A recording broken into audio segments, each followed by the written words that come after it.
Nation. Dear listeners, you may have noticed across our socials that tonight is a special broadcast with a different special format and a guest host. Tonight is the 3-year anniversary of Radio Architecture. 3 years since we first broadcast live here on Radio Karam. 136 conversations later, it is also time to say farewell. Tonight will be the last broadcast of Radio Architecture, as you know it. And I guess it's only fair that your host should have a taste of her own medicine for once. So this evening, I'm handing over the mic and full control of the conversation to Tava Darakamaran. She's a strategic facilitator and a creative thinker working at the intersection of architecture, business, and cultural impact, with a background in engaging senior leaders across complex built environment projects. She specializes in shaping conversations that move beyond ideas into action. Tava is the founder of emerging platforms focused on future practice and cross-disciplinary collaboration, bringing together developers, designers, and institutions to rethink how we create place. A stalwart of Melbourne's architectural event scene and well known for her hosting, moderation, and hospitality. Welcome, Tava, to Radio Karam. Welcome to this studio. And I know you're cringing at me at the moment. That is not me. Goodness. I knew that if I didn't read your bio, you would not introduce yourself. So I had to do that. But now it's over to you. Gosh, I'm just here to pick you apart on your last day. I must say I'm a little bit nervous. I'm getting a taste of my own medicine. I had this planned a little while out, listeners, and a few weeks ago I realized, hang on, soon I'm going to be interviewed, and this is a different ball game. And I haven't seen the questions. Certainly my show is completely unscripted. This is all Tava. This is her format, her method, her questions. Yeah. So that's right. I just thought if I was... Well, anyway, I asked you for, a background, give me a format so I can keep to it. And then you gave me a format and I thought, that blows. I'm going to do my own thing. So here I am. Yes. So thank you for having me. Thank you for being here. And thank you for letting me interview you on your last show. I'm very excited to be here. Very excited to be here in Karam, because really it's very far from where I live. So I did put on some perfume to get out here. I just want to get the crowd on the right side. So that's what it is. But anyway, so I wrote a few questions, because this is not my show and I didn't want to lemon the situation. So I wrote a few questions. So if it's okay with you, we'll go through them one by one. But as you said, we're just having a chat. We're just having a chat. And I'll be good, yes. And I'll follow my own rule of no archi speak. That's that listeners know and love. What comes, it comes. Okay, so just so the audience know, we are having lemon and ginger tea, instead of anything strong. So we're just doing this sober is what I'm saying. Okay. Alrighty. So I'm just going to do a recap of what just happened here about 5 minutes ago. Go for it. This lovely gentleman, I've never met him before, because really I've never been to Karen before. But anyway, he barged in. His name is Marcus, with this huge bunch of flowers, and gave it to Ilana and said, wow, what a big day it is, because it's your last day and you are such a star, and I can't believe how you get all these amazing people into a tiny studio, but you are just legend.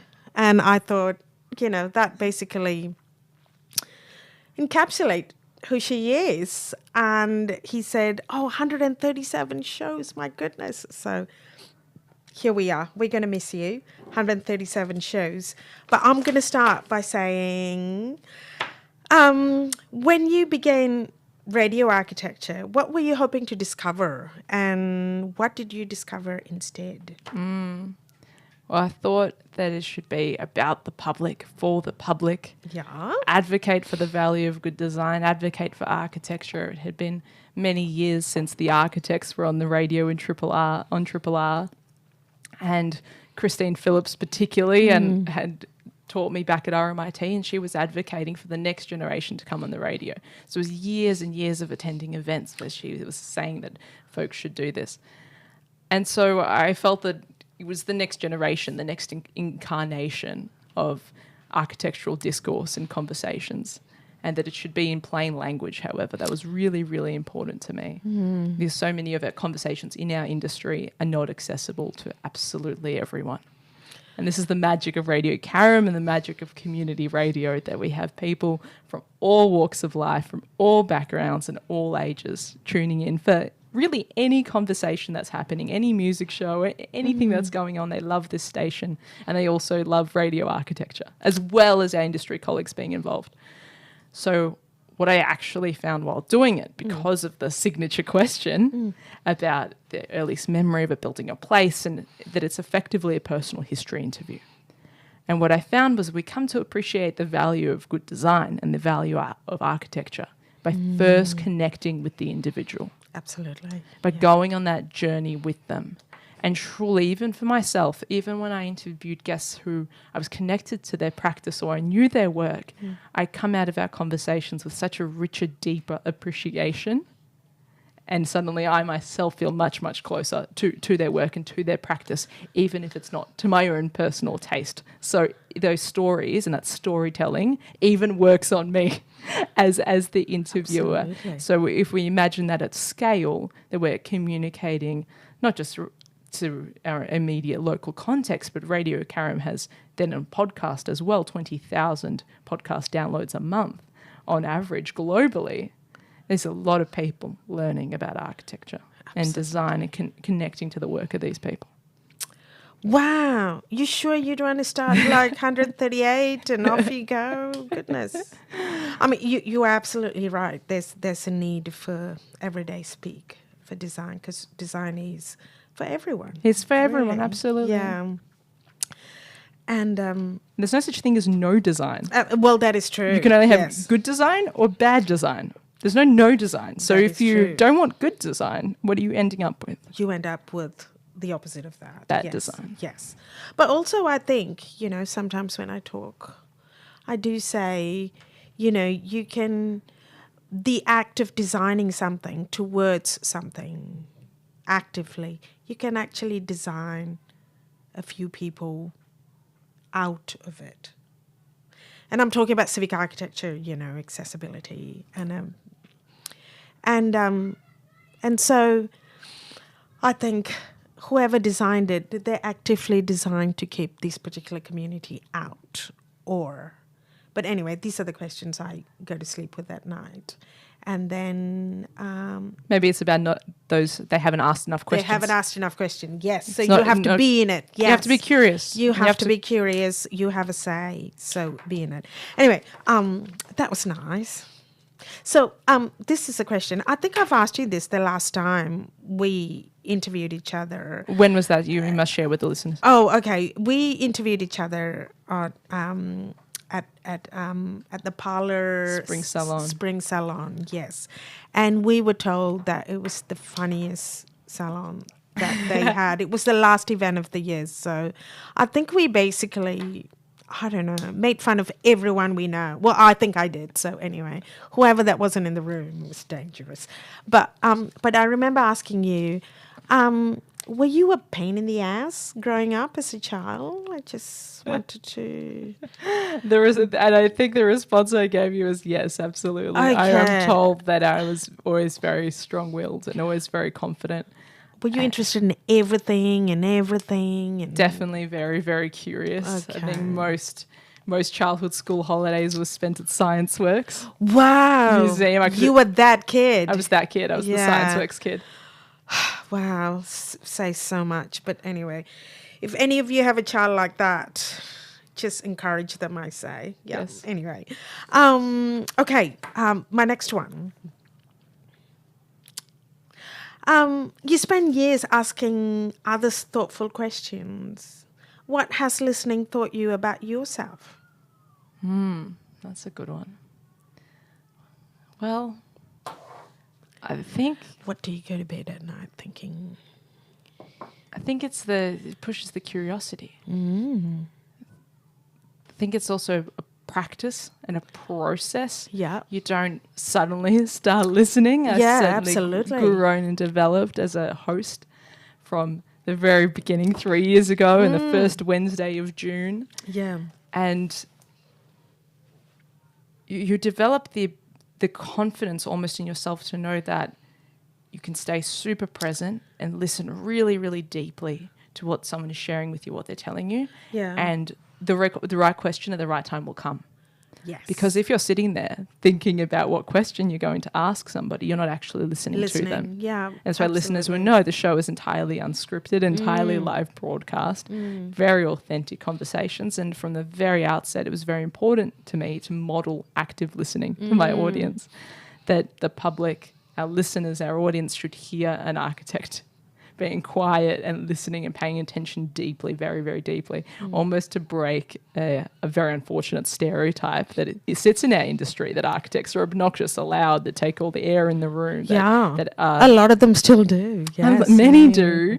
But it was important to counter, I think, that narrative with an example of deep listening.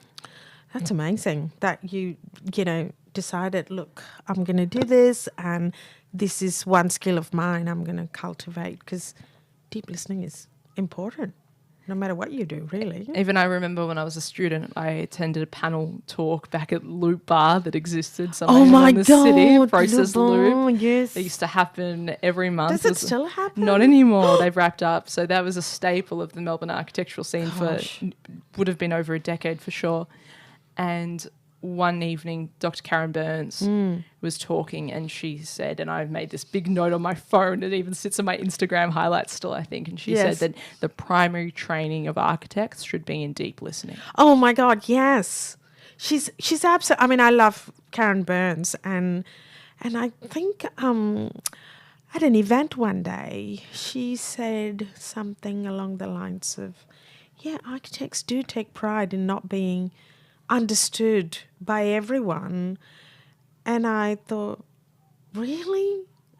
These are the people who sell the non-existent, they sell a vision, and how are they? If you can't explain something simply, you don't actually understand it well enough. Absolutely. I mean, there's only so much a name and dark frame glasses gets you, right? Really. But anyway, but yeah, Karen's amazing.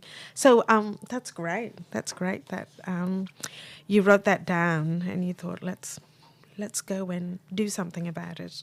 So after all these questions, what do you think architecture is really about?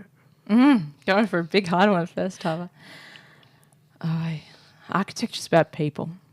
And I've always had that view and that value that for me was a very clear certainty, even back when I was a teenager, desperate to go to RMIT since about year 7. I was collecting the brochures and pamphlets, and that was my goal, my destination. And I was learning about architecture in every way that I possibly could, still as a high school student, and that was a very clear early view that formed and has always been a constant. Buildings are for people. And they're built for people, for communities. In all these conversations, and AI certainly in the last 3 years has come up in discourse in the interviews that I have. And we talk about, is our role going to be taken, or are we going to be replaced, or can we 3D print houses, or is architects even relevant? And I say that for as long as people are born in buildings and they die in buildings and most of their life events happen in buildings and they're educated in buildings, we will need architects, we will need architecture, and we'll need human involvement in order to sustain and support the human. Absolutely. If it's not for people, there's no point. And I'll say that even in the projects that are the most ornamental, that are maybe just a sculpture or just a folly or just a pavilion, right? That is still beauty, that is still art, that still contributes something to our world, to our living, to the human condition, to the experience of being alive is to see something beautiful. That's still a powerful impact. There's no useless building. There's There's a place, yeah. there's a place for it. And then once that building goes from being a space, how does it become a place? It becomes a place only when people come into it.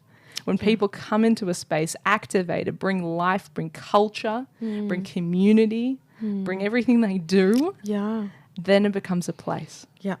Curiosity and beauty, really, in a place can really lift that place up.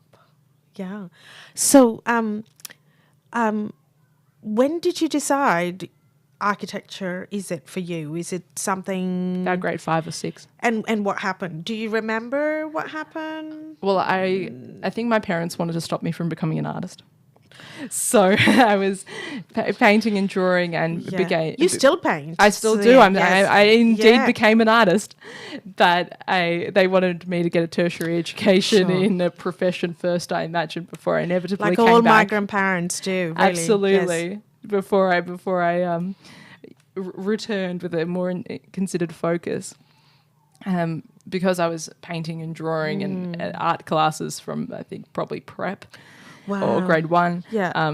It's quite a funny story about how that talent was discovered. Yes. And they inevitably incepted the idea. They kept asking me what I wanted to do, and I was very open-minded. Say, what do you want to do? What about architecture? Here's a brochure from RMIT. It was probably about I was drawing lots of maps and mazes. I was very spatial. My favorite subject was geography. So a big influence of earth sciences and that early kind of spatial thought. And they incepted the idea of architecture. What does an architect do? They design buildings. Okay, that's great. I'll be an architect. But beyond that, that's a very surface level thing you take on. It was nurtured and supported, and I was very privileged and fortunate to travel a lot as a child and in my high school years, and to be continuously exposed to art and culture and the world of ideas that comes with that inevitably becomes architecture, and then especially architecture books. So as soon as my family saw that there was a way to stop me from going to the VCA and being an artist, they started gifting me architecture books. Wow. And within 2 years, I think, I knew that RMIT was the destination. Again, I was gently shepherded towards that. I was told that was the best course. My parents started researching it early. So it was very much incepted, and it became my passion. But it was absolutely there innately. And how they discovered that maybe I had the chops was there was a little primary school homework assignment. Oh, yeah? I think grade 1. And you had to cut open a potato in half and make a stamp out of it, because apparently if you cut open a potato, there's little squiggles in it. Yes. Little curvy lines. So, and then after you made the stamp, you had to draw a picture of that potato. So what did I do? I drew it in axonometric. And my mum points at that and says, well, what's this funny thing at the back? And I said, well, when you cut open a potato and you look at it and it's on this, you're looking from a corner, from an angle, you can see the full volume of the potato. Well, here's the back of the potato. That's where we cut it, and that's the back of it. You pain in the ass you are. What an answer was that? So that was my potato. Wow. And I was probably the only grade 1 or prep, I think it was probably grade 1, that saw it in full perspective. That is amazing. Well, so I'm hearing, while your parents kind of bolstered these artists with all these other things, I'm hearing, so was it when you're in grade 5 that you took on being an architect, like it's your thing? Yes. And now you are on your way. I was probably telling all the class and all the teachers that I was going to be an architect. You knew how to spell architect by then, because that's big. That's a big word for a primary school kid. Honey, it still is for a lot of people. Yes. Wow, that says so much. It's so good. And so you've got all these amazing architecture books, and you're still buying them? Yes. I can tell. I'm still buying them. Somebody give this girl like a voucher or something. I'm still having them shipped to my office. I'm very, very lucky that some of my past conversation partners have been incredibly generous and have sent me their books ahead of our conversation or afterwards as a gift. And I'm so grateful because there's two very important things to me in my life. It is books Books and art, and both of which are very hard if you're moving. So, Honey, I am, you know what? After this, I'm going to take over Radio Karen because you didn't tell me that, you can get books by way of. This is so good. So many things that I'm learning. Okay, so let's keep going because, I thought I'll get through all the serious question and then we can have fun. have fun afterwards. Okay. We always have fun, Tava. Well, now I'm a bit hot under the seat, but that's okay. Here we go. Okay. Was there a conversation or perhaps a moment within a conversation that quietly changed the way you see the world? Wow. Maybe. I think I know it's probably too many. Yeah. I've had so many conversations, and certainly there's been moments where my guests have said something that has just been really unexpected, or they've come with the most amazing generosity of spirit despite what they've been through, despite what they've lived. Or some who are known as being, very big personalities or extremely successful, really famous, almost Melbourne star architects. Yeah. Opened up so much and was so unbelievably candid and generous in our conversation, and so eternally grateful for that. And I know the listeners are too, because the lessons that they are sharing and passing out with us and really with the world at length that are so needed and so appreciated, because the work of a creative, the work of a designer, the work of an artist, it's hard. It is hard. It's a very hard pathway to choose to go down and to have the guidance of these mentors or an unbelievable expertise that some of these people just to say, hold the line, that was almost an idea that kept repeating to the listeners as advice in general, and very much to me, to be confident in what you're doing, to know what you're doing, and to hold that line onwards. Do you have a story or someone, or there's just there's just too many. Too many. Okay, they're almost like all my children. Yeah, that everyone jokes about it, and it becomes one. It's almost feels like one body of work. Absolutely. In a way, in how all these conversations come together, and What many a of them are gift. interconnected. Yeah, many of my guests are mentors of each other, colleagues of each other. Yeah. They cross-reference and cross-mention each other in conversation. Many circle back to ideas, and so our conversations not only spiral, but the way the interconnected relationship of the guests also comes in and spirals and builds the universe that became radio architecture. it's so Melbourne as well. So Melbourne, isn't it? The world of architecture. But we had conversations across the whole country, so Absolutely. interstate guests phoning in all around this, massive continent. Great, gosh, what a gift you've accumulated. That is just incredible. I think.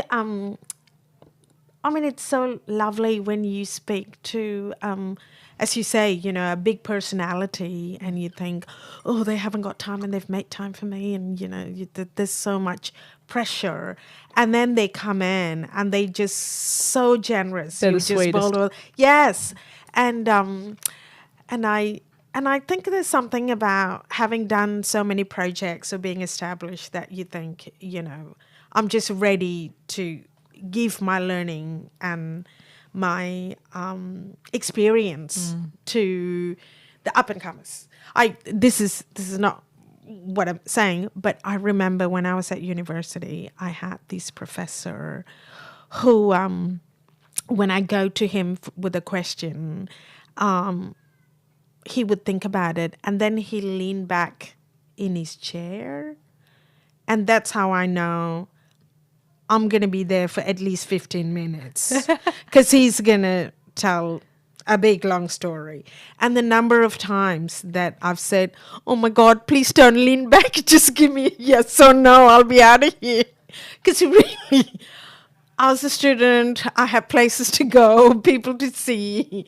cheap food to eat during happy hour. That's just what I do. And whereas Peter was just leaning back to say, when that started, no, I don't need all that. Just give it to me right now. Give me the point. I know, just give me the point. But now if I could go back, when your lecturers or your professors lean back, I say lean in. Right? Yeah, let them do it. Don't you think? Just lean in, people. Just soak lean in that wisdom like a Soak sponge. in. These are things you don't get in textbooks or anything. Just lean in. I think that's just incredible.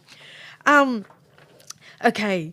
What qualities seem to connect the people you've been most drawn to interview? Oh, wow. Wow. Such good questions, Tava. I know, man. I'm looking at it and it's going, man, I'm good. No, no, go on. Like I said, you've got to back yourself. That's why I wrote it down. Yes. What qualities? I never know what I'm going to get. Right? Especially because the persona that someone may put out is not who they are, or their work or their business is not who they are in person. So you may know them through social media, which, as everyone knows, is not real. Yeah. Right? It becomes an illusion. Or we may know them through pictures and publications and in the industry, but that person in front of me is totally different. Yeah. And so that's where it's about stories. Yes. Right? And the human stories that have been brought out and engaged with in this show become so important. What connects them all ultimately, because they've been of such different disciplines, right? We've had artists, we've had architects, interior designers, stylists, engineers, project managers, builders of various varieties, local members, politicians, community groups. So the guest list has been absolutely diverse in both what people do, their background, their training, whether or not they've had architectural training and continued, or had architectural training and defected away from our green Elysium fields, as I joke. Yes. Yeah. And of course, ages. We've had such a spectrum of ages, all the way from students to those in their 90s. We've had all sorts of accents. Every single vocal tone and accent has been super important. So what do all these people have in common is architecture, buildings, and place. Yes. Right? In some way, their work comes back. And even the writers, let me tell you, have been able to give our listeners advice on how to write about place, how to write about buildings, how to communicate those descriptors that are so needed. Absolutely. Right? For architects on the front, even if they are, literary writers, for example, that have been on the program, because their work is still relevant to architecture, buildings, and place. So it's building this interconnected universe. And as I keep repeating on the program, and listeners know that architecture is about ideas. Absolutely. Yes.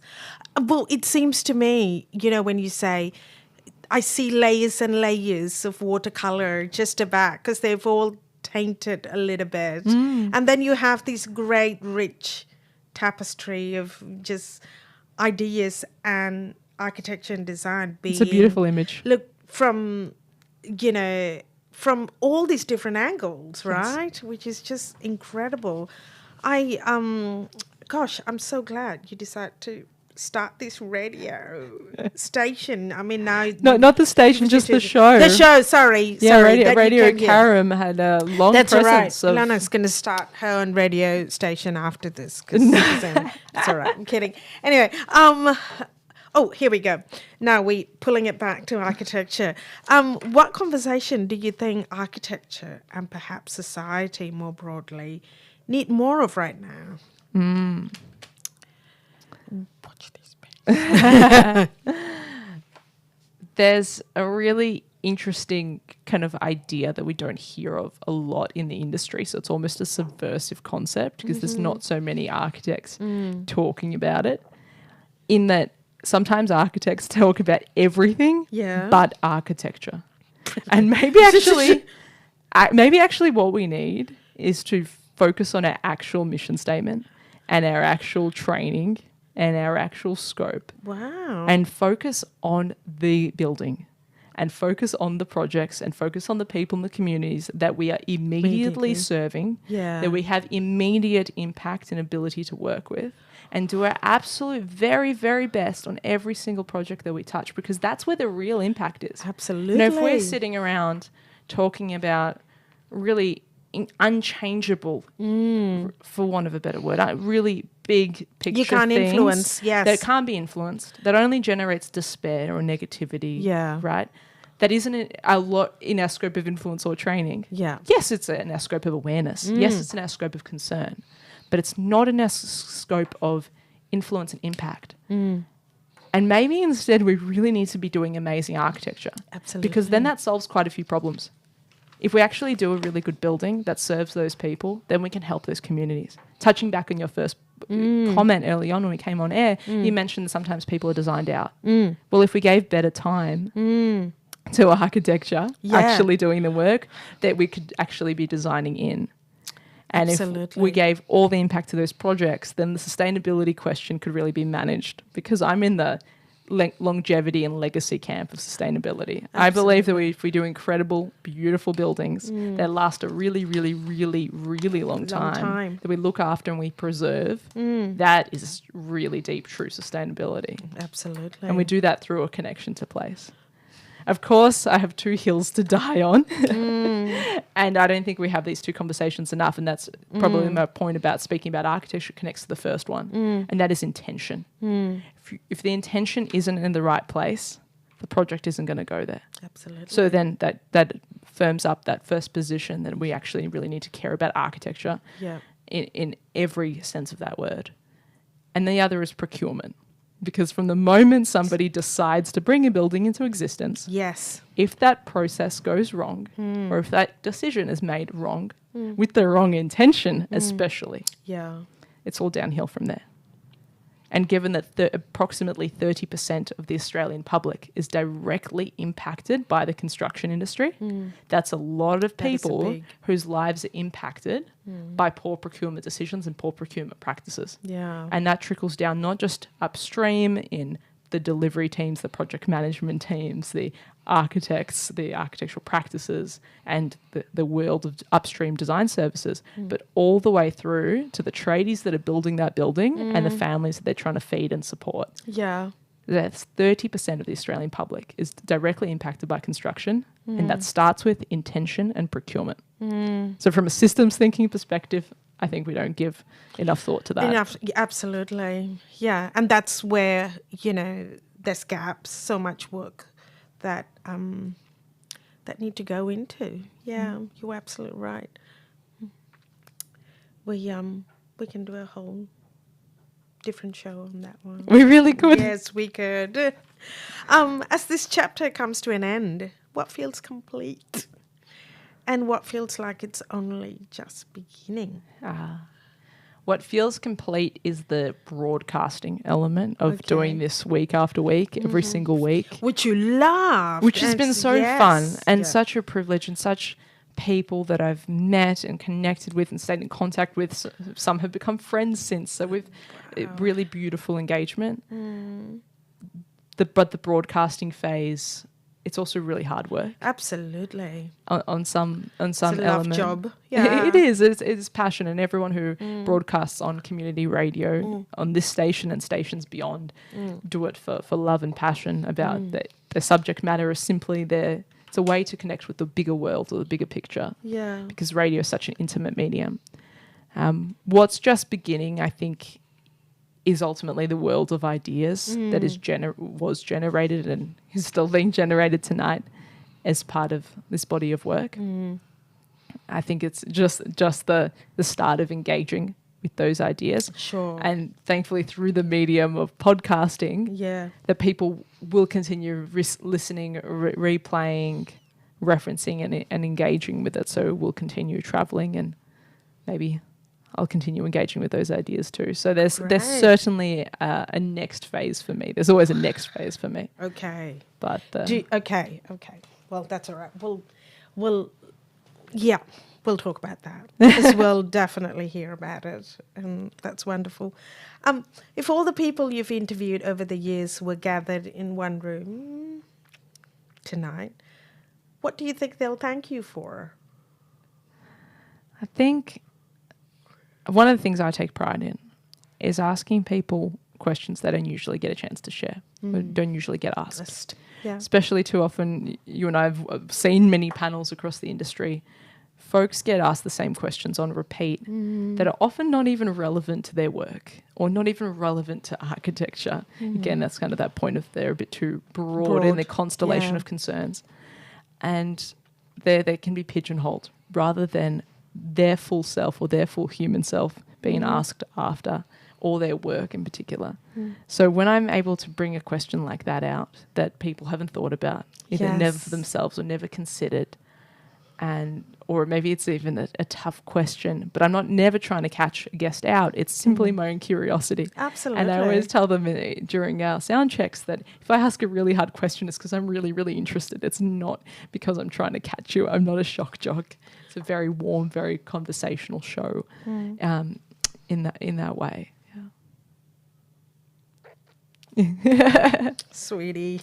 Okay, and here is the last one. Gosh, look, I told you I'll keep it in time. So imagine someone discovers the Radio Architecture Archive 20 years from now. What do you hope they will feel after listening? Wow, that's really cool. That's a time capsule in a way, isn't it? I think it freezes Melbourne architectural discourse and Australian architectural discourse in this moment in time, in our current field of concerns and issues that we're trying to deal with, that we're trying to resolve as an industry. Hopefully they'll have an answer to some of the sustainability problems. Hopefully they'll have a way forward. Hopefully some of the social issues that we're concerned with will have movement. Hopefully the housing crisis will be at least closer to a resolution. So I wonder how far ahead that will be. Probably some of the thoughts of AI, they will say to us, oh, they had no idea. They were so innocent. They were so innocent.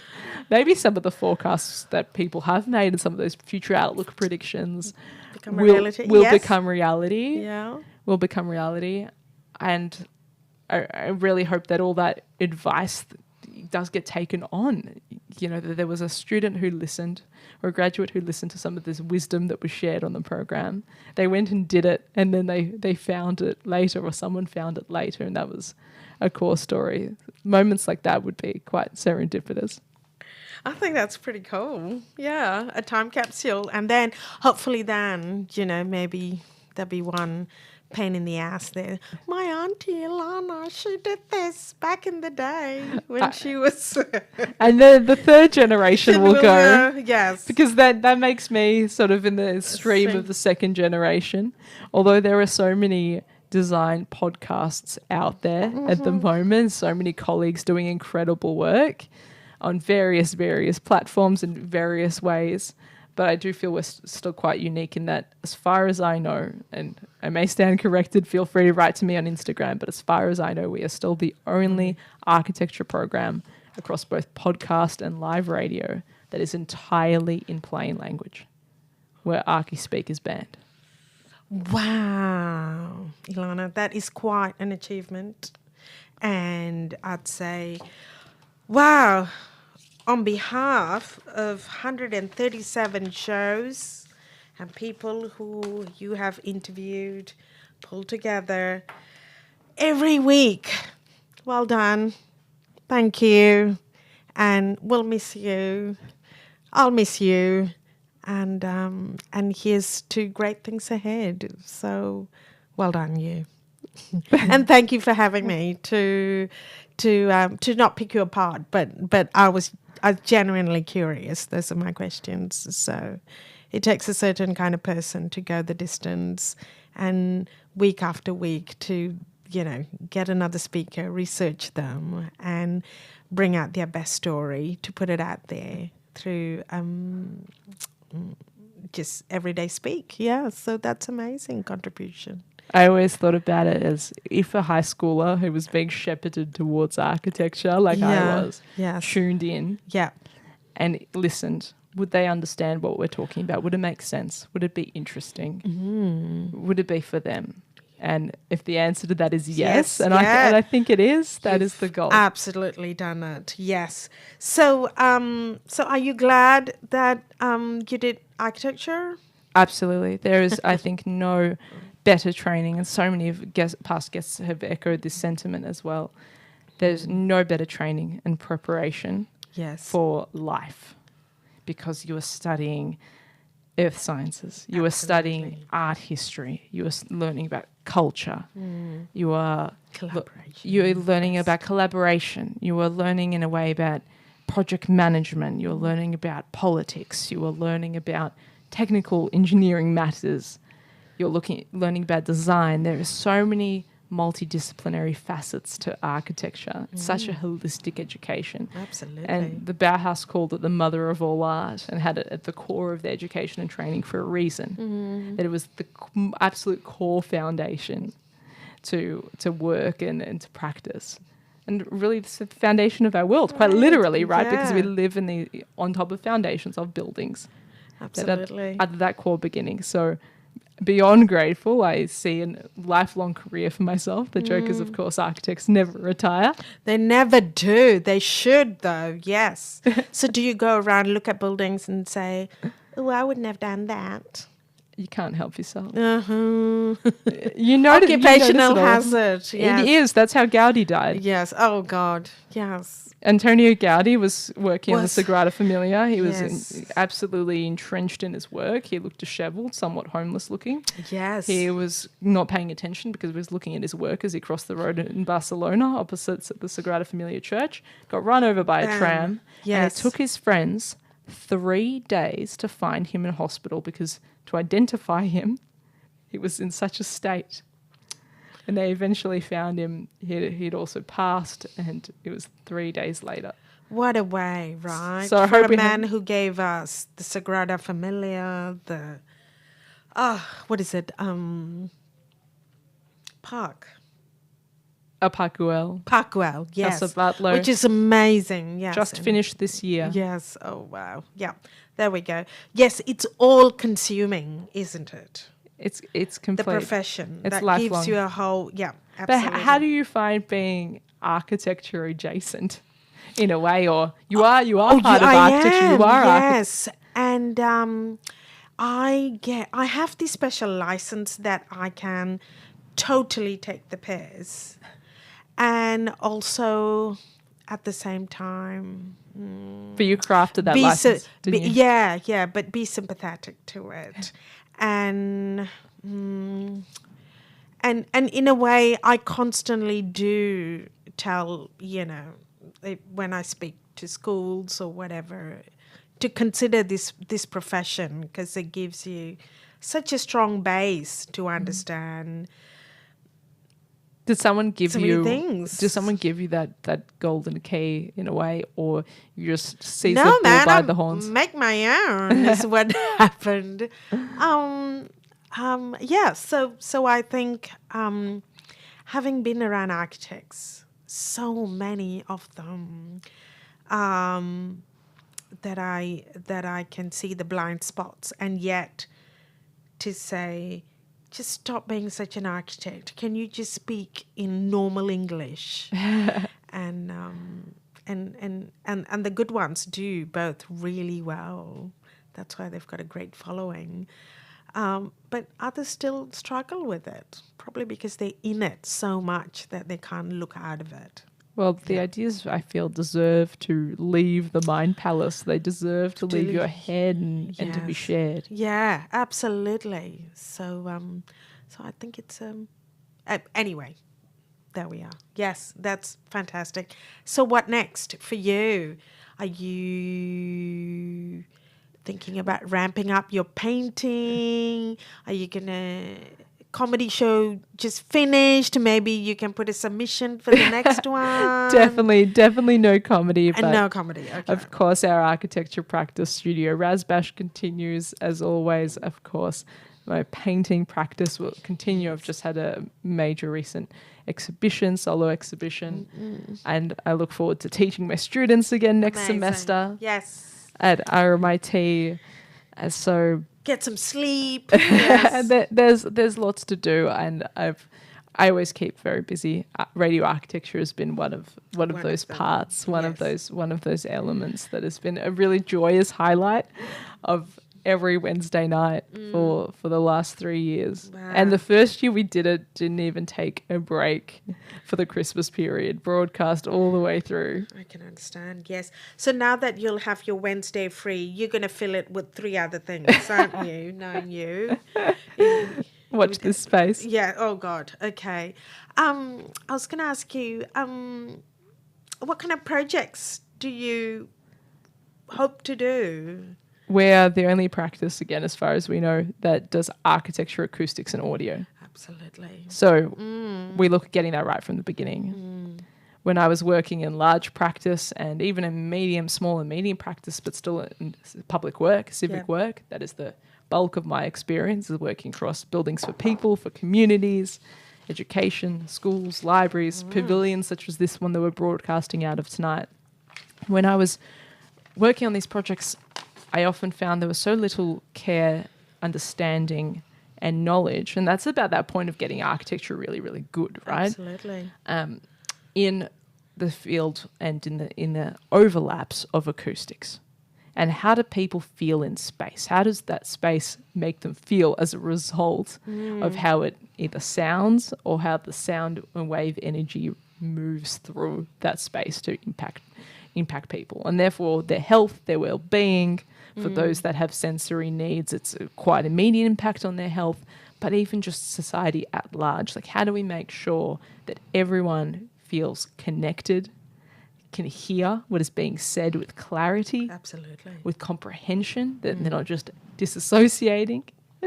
How often have you been to a restaurant that everything's incredible, view's incredible, food's amazing, yes, dining room's gorgeous, everything's designed down to the last detail, but you can't hear a thing. So that is a huge pet peeve of, I think, most people. Yeah. And it becomes a universal thing that we can help. What starts, and I think we're at this point that there's a growing appreciation in the industry from an accessibility standpoint. How do we make spaces more inclusive for people on the autism spectrum, for people with various neurodivergence or sensory needs or cognitive needs?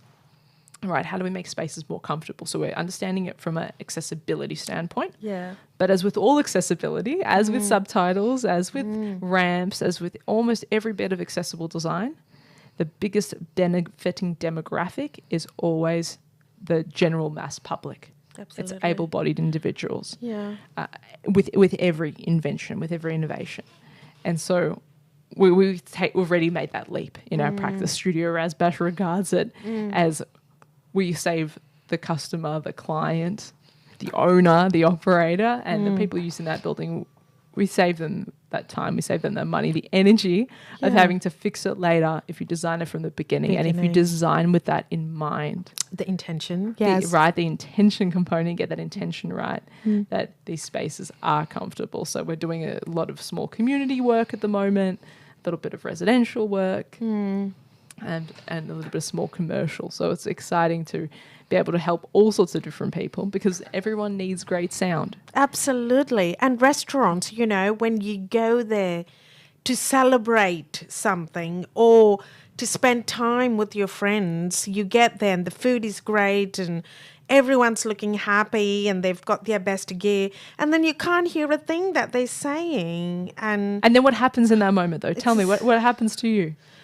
You zoom out. You disassociate. I just say, I'm just going to go out and just take some air. Yes, some air. Because it's overwhelming. Yeah, and at that time I'm thinking, gosh, I should really take up smoking one of these days. It's a good excuse.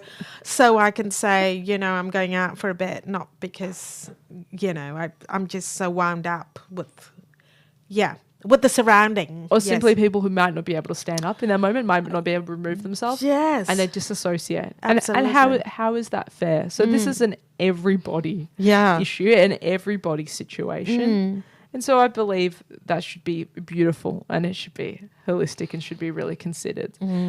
So we took the adage of do in business what everybody else gets wrong, Yeah. and do what your competitors do wrong and do that really well. Absolutely. Yeah. And of course, my business partner and life partner, Hannah, is a sound engineer. So Hannah's a good egg. She's an incredible egg. Shout out to Hannah. She makes us sound amazing week Yeah. after week here on the program as well. And in that overlap, in that collaboration between the audio, the sound engineering and architecture, we get a really deep collaborative appreciation of acoustics from two different degrees. Hannah comes to it from knowing how the sound and the frequencies behave in space, what's reflecting off where, what frequencies are behaving, and I come to it from the architectural acoustics and material building construction knowledge of how are we going to design this? How does the wall or the roof, the ceiling, how are we going to make up the components of the building? How do we put this together? So it becomes very, very collaborative in the outcome that we want to achieve. Should the space be live and energetic? Should you feel a bit of a buzz? Or should it be more damp and further or quiet? What is happening in that space?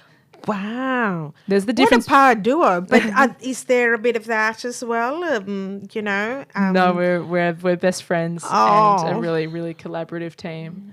But what I want to say, though, sound is in contrast to noise, right? Sound is almost a positive thing, really.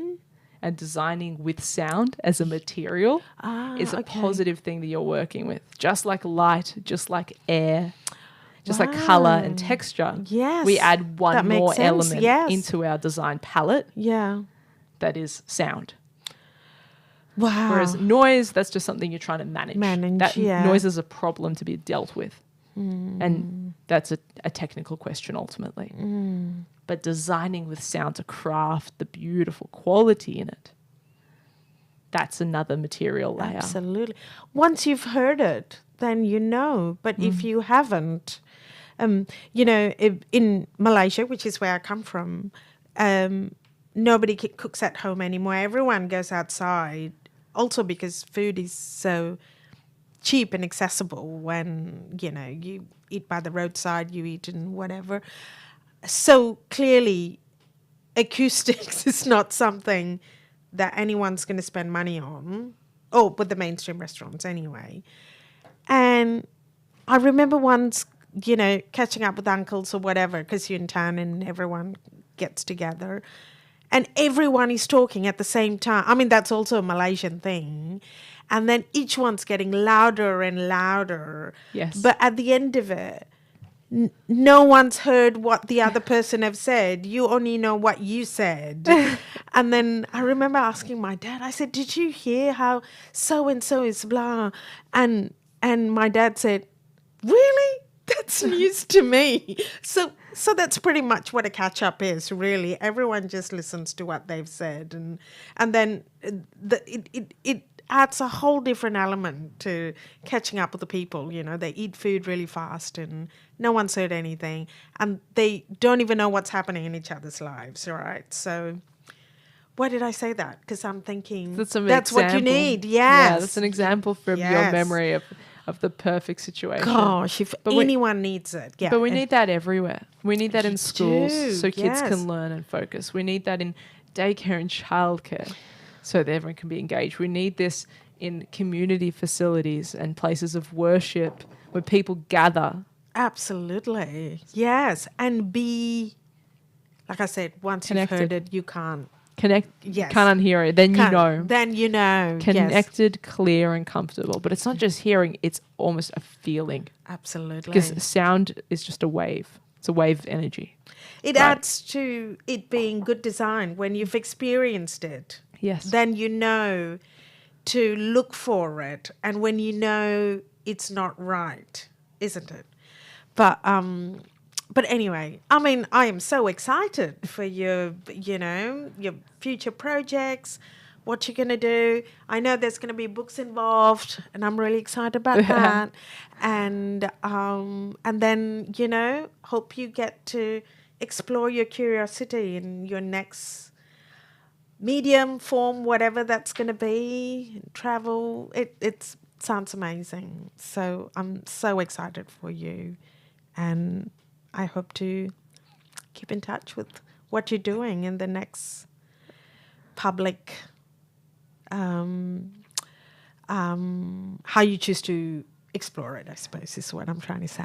So there we go. Yes, thank you for having me. I've enjoyed it. Yes. Thank you so much, Tava. Yeah, of course, all listeners can keep in touch and stay connected, both with Radio Architecture. We'll keep sharing some snippets from conversations, and you can always access the archive of work on www.studiorazbash.com, as well as Radio Karam across all of your favorite podcasting platforms. It's all out there.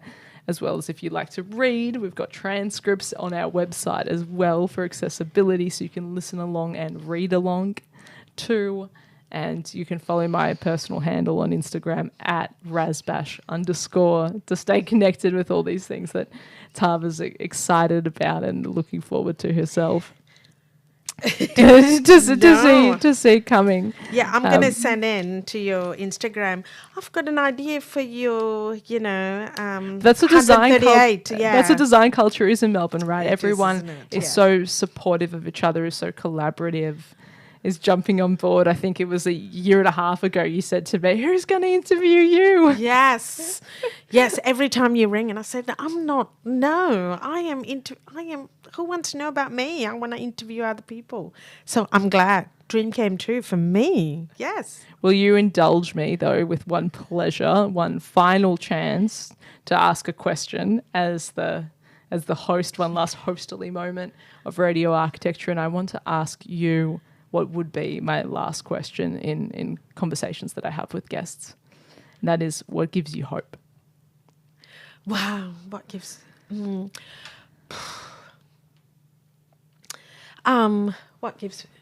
me hope? I read somewhere, I can't remember who it was. It says when a new baby is born, it gives him hope. When you see a fresh plant in the garden, that gives him hope. And I have a 13-year-old, and the way how she sees the world gives me hope. And I think when I am caught up with all these big, poverty, climate change, housing crisis, domestic violence, all of those things, I just have to remember that there is hope in people, and the younger generation will find their way if we gave them space. And I think within architecture there is a gap, an intellectual gap between senior members of the practice and the young people who they've hired, and to not pass the baton, not to help them, make them able, and to trust them that they would go on and, co-develop the practice to what they think it could be. Because I really think the younger architects are more empathetic. They are more, sensitive to a lot of things that maybe my generation, previous generation wasn't quite attuned to. But now we have the words to describe it, we can measure it, and we can say something's not right, and let's find another way to do it differently, where environment could be one of the stakeholders, or people, or different community, marginalized community. We can take them into consideration. So I do have great hope with the younger generation being able to do the right thing.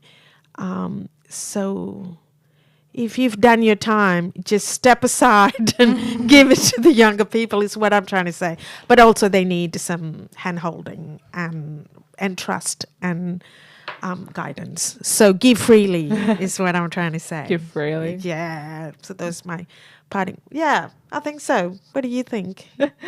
Thank you so much, Tava, that you've satisfied my desire.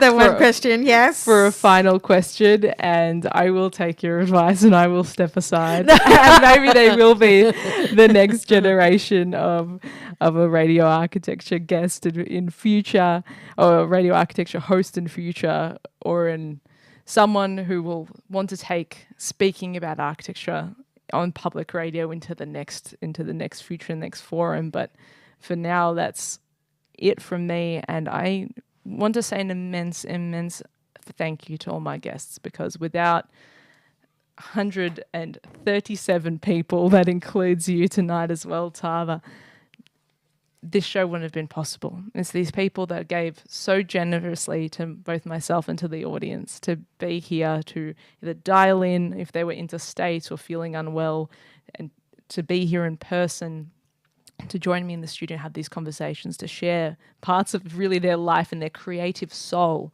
which for artists and designers and makers and architects is a very vulnerable place. It can be a really raw place, and they have trusted me such depth, with such, the true workings of their world from the very beginning. So for that, I'm unbelievably grateful. I'm so grateful to Radio Karam and Marcus McClay, whose energy fuels and sustains this station into its second decade now. I almost don't even know exactly how long Radio Karam has been around. Quite a long time. The amount of work that has gone into and continues to go into the show, to all the other broadcasters and all the people that have supported this program, and most importantly, the biggest thank you I feel has to go to Ilana Razbash, who is the sound engineer on radio architecture, and who really, with all her experience on live radio across Melbourne, insisted that I should at least go and try and just do that radio training, at least give it a go, see how you feel, and maybe there's a good idea and a good opportunity there. So I'm so grateful for the support of my brilliant wife, of my business partner, of my sound engineer, who makes myself and every single guest sound brilliant every week, takes out all of the yucky frequencies, sound checks us, make sure the stream is going. Hello, YouTube, and thank you for those who are watching live tonight on YouTube, and we'll see this in future as well. When they dig this out, yes. when they pull this out, indeed. And just thank you so much for being with us, listeners, and it's been an absolute pleasure and a privilege. So here we go for the last time. Woo-hoo!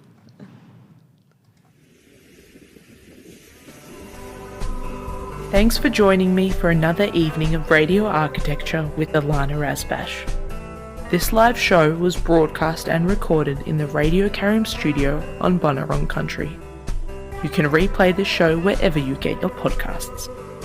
Thanks for tuning in and supporting community radio. Take care.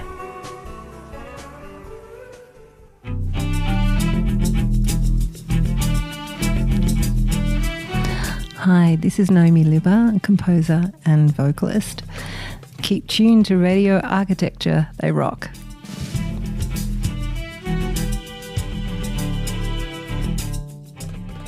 Hi, I'm Pat Tilley I'm Peter Parker, from the Chelsea Bomb Beach train station group. and you're listening to Radio